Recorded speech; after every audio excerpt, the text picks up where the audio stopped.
day. My name is Bonifacio Rosario. I'm actually presenting now the course project for reading visual arts, which I choose the group number 3. Actually has the visual arts in painting and sculpture, and of course visual arts and in photography. To start with, I'm going to doing it actually in a PowerPoint presentation. Then I'm gonna flip my camera for the visual of it. Okay, so what is actually visual arts in painting and sculpture? In visual arts, we have what we call the 7 elements. So, what is an element in the visual arts? It is a particular part of something based on Merriam-Webster dictionary, a part or an aspect of something abstract, especially one that is essential to or characteristic. What happens to the medium after the techniques are applied? So we're gonna go on what are the 7 elements. First is the line and color, texture, perspective, space, form, and volume. So let's go it one by one. So line. So line is an important element at the disposal of every artist. Line always have direction. And in this line suggests, like for example, this painting, man usually lies prone when asleep or when at rest at the stands erect when in action. So man has learned that certain emotional states find expression in definite positions. So there are 2 types of line. Okay, the 2 types of line is the straight line and the curved line. Under the straight line, we have the horizontal, vertical, and diagonal. Curved line, we have the crooked or the jagged line. So we have the example of the line painting. Okay, so if you can see the painting that's shown in the example, I've actually created some diagonal, horizontal, vertical, or even a crooked or a jagged line that makes an impact on the line in paintings. While on the example of the line in sculpture, as you can see, so it creates actually an object of how it emphasizes on the way it's being painted. Okay, so these are the next one is of element is color. What is color in the elements of visual arts? Okay, of painting and sculpture. It has the most aesthetic appeal of all the elements of visual arts. Delight in color is a universal human characteristics, is a property of light. The light is the sun contains all the colors of the spectrum like violet, indigo, blue, green, yellow, orange, and red. So we have the example of the visual arts implied to the colors in painting. As you can see, this one actually in the painting. And this is also example of the color sculptured in under. So as you can see, these are very effective example on how actually colors impact as one of the element as that one of the elements of the visual arts of photography, visual arts of painting and sculpture. The next one is dimensions of the 3 colors. So it's still an impact on the element of colors because we have the hue, intensity, and value. So if you can see, it really gives a very bright colors, and you need to know how to combine it so that your visual arts in painting and sculpture will have a very good impact onto it. So the next one is texture. Texture, as you see, during the 19th to 20th century, a high premium was placed on the very smooth surfaces of forms. A group of painters, including Zizani, Picasso, and others emphasize texture by purposely making portions of the painting rough. Texture is being used by sculptures, architectures, paintings, and other forms of art. So we have types of textures. We have physical texture and visual texture. And under the texture also is an element that deals with more directly with the sense of touch. Also, it is best appreciated when an object is touched with our hands. It's also perceived surface quality of the work of art. It is an element of two-dimensional or three-dimensional design and is distinguished by its perceived visual and physical properties. So, use of this texture along with other elements of design can convey a variety of messages and emotions. So, we have the example of textures. I said smooth or rough. Okay. And then the next is we have the example there for the painting. For example, for the painting, smooth, as you can see the painting here sample, and then you have the rough, the way it's been actually painted by the painter. Okay, for the texture in sculpture, you can see how I think this is a porcelain, how smooth it's been done, and then the rough one is a stone sculpted to have the rough surface. Okay, so that's the other way. The next is element is perspective. From the Latin perspicere means to see through, lives with the effect of distance upon the appearance of objects by means which an eye judges spatial relationship. It is important in painting because volume is to be presented in two-dimensional surface.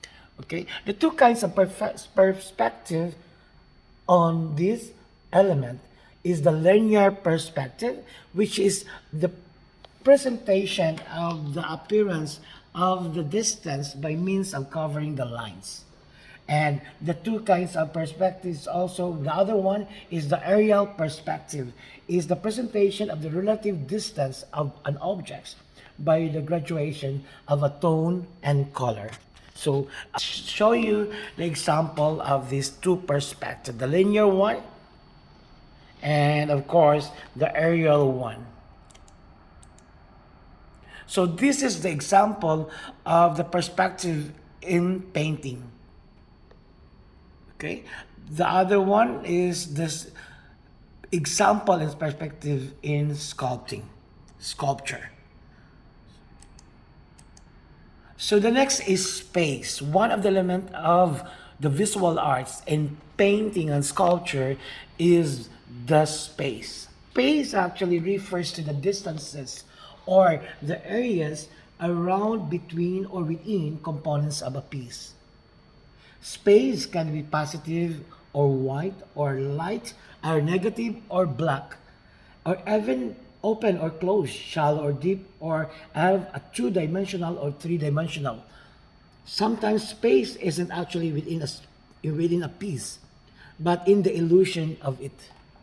So we have the example of the space in painting, positive space and negative space.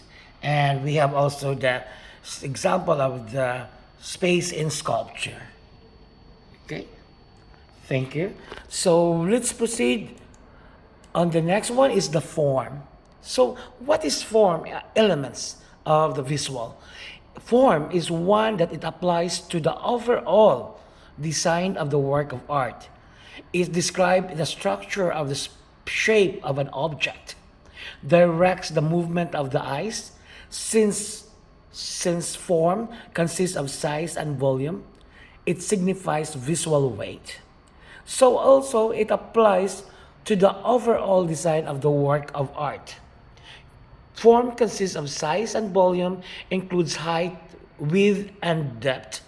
Form generally refers to sculpture, 3D designs, and architecture, but may be related to the illusion of a 3D on a 2D surface.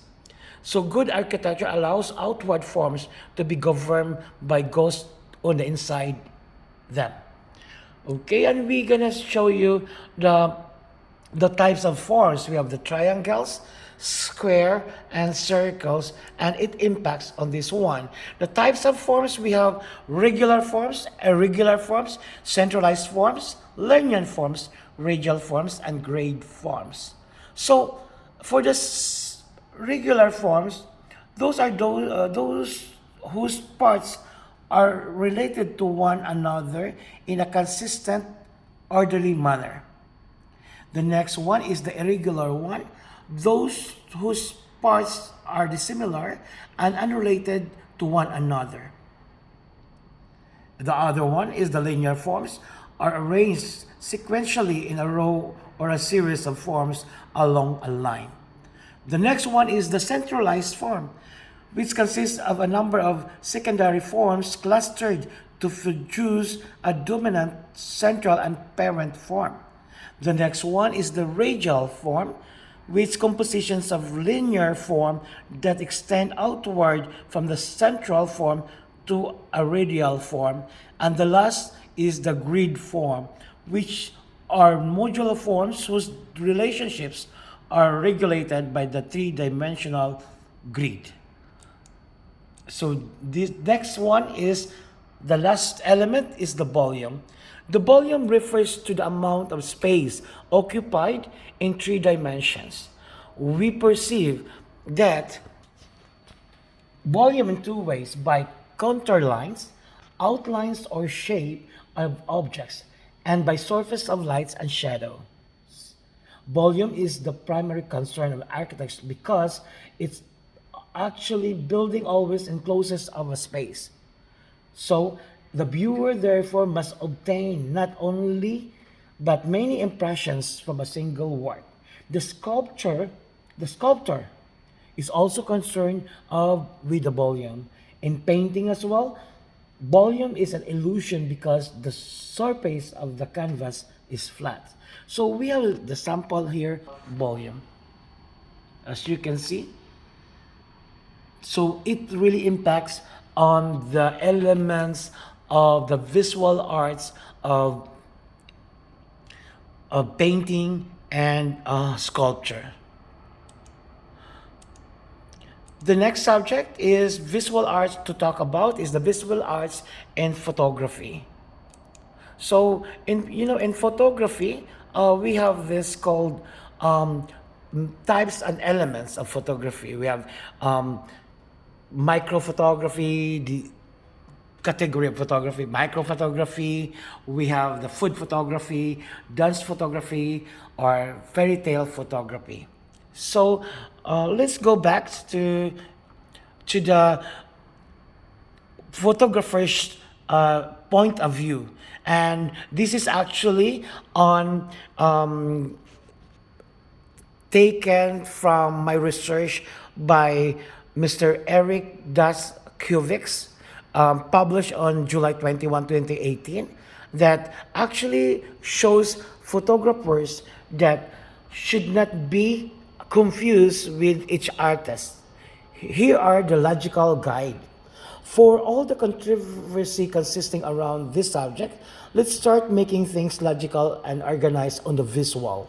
Photographers will take photographs and then on the field of the photography. So fine art photographers, they do the photography plus their visual arts. So take fine arts photographs. Still, photographers are using an art form, visual concept, visual expression to compose his photos. In this case,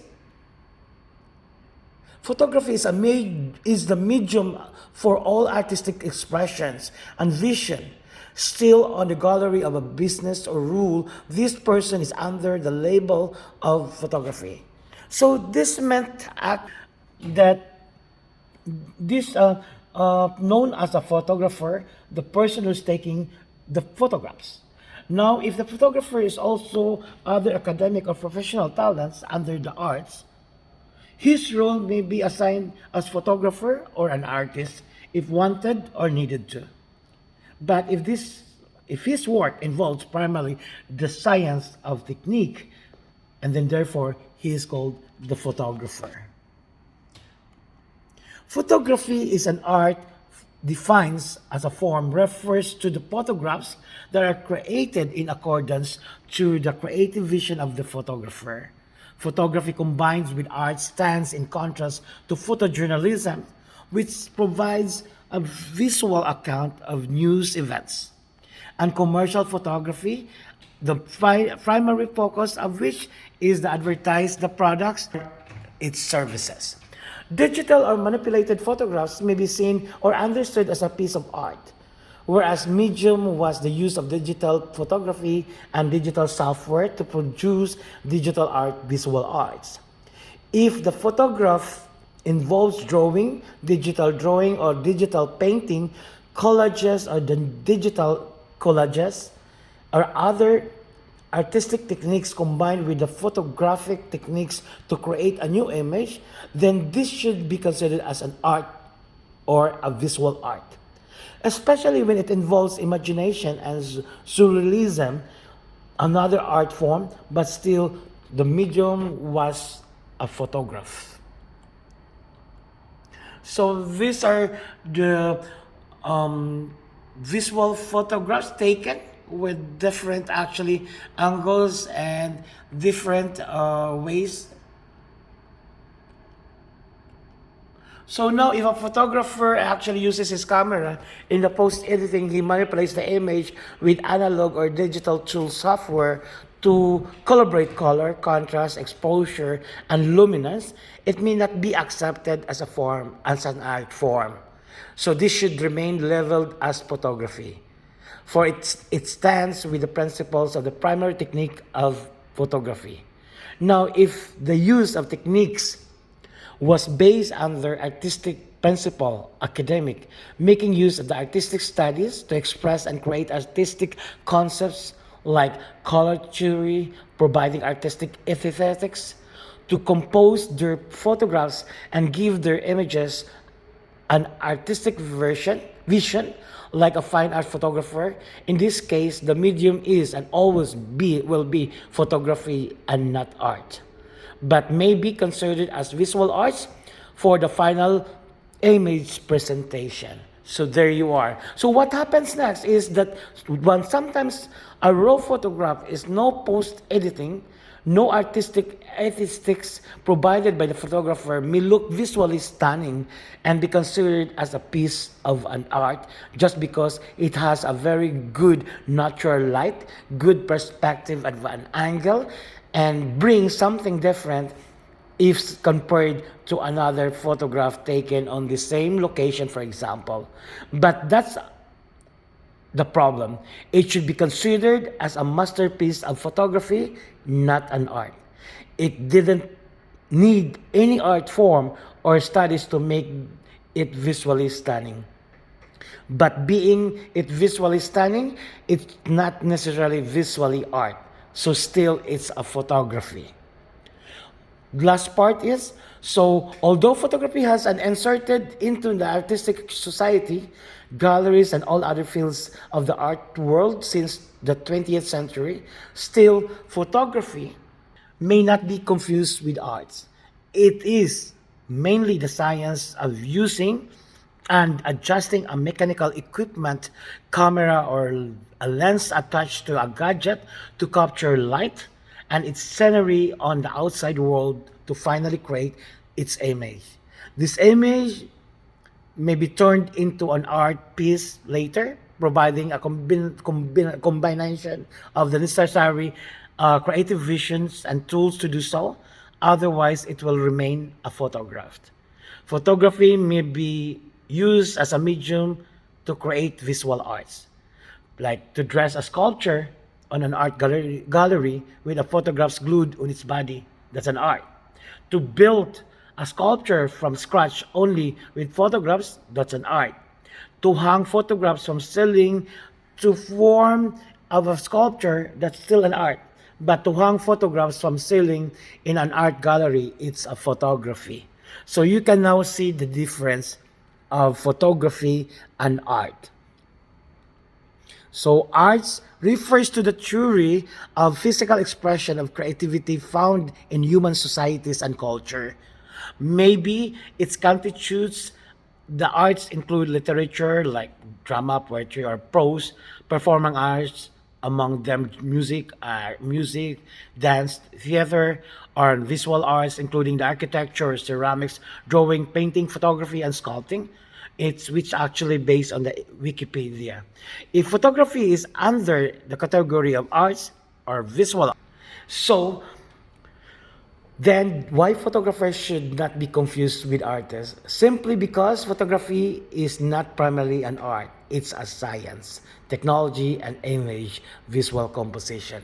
So this image may be combined with art principles to create visual arts, but that's not always the case, nor the primary foundation of photography.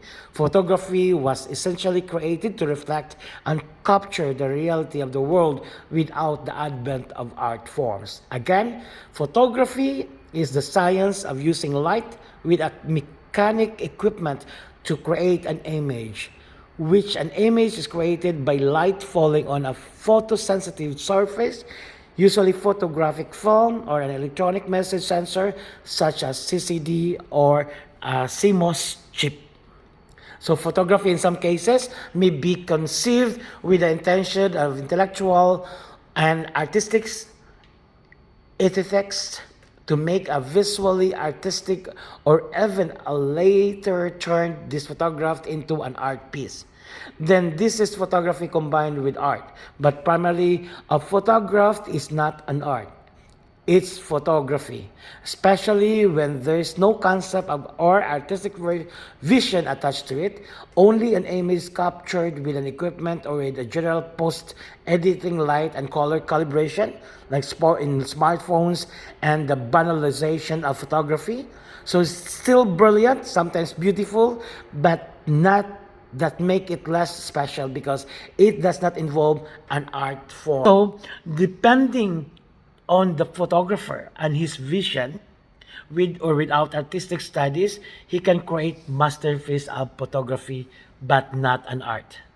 So the word photography was created from the Greek words photos, sensitive means photos, light, and the graphy representation by means of lines or drawing, and together meaning drawing with lights. That's the word of photography. So that's the difference actually on how it involves and evolves the the art, visual arts of photography, and the visual arts also in painting and sculpture. Thank you very much, and I would like actually to acknowledge also from my source of this um, course project, I would like to refer to and credit to the owner of the article that actually by created and mentored by Mr. Eric Dasquex, which actually does the such research and on the photography and arts discussion. Thank you so much and have a nice day.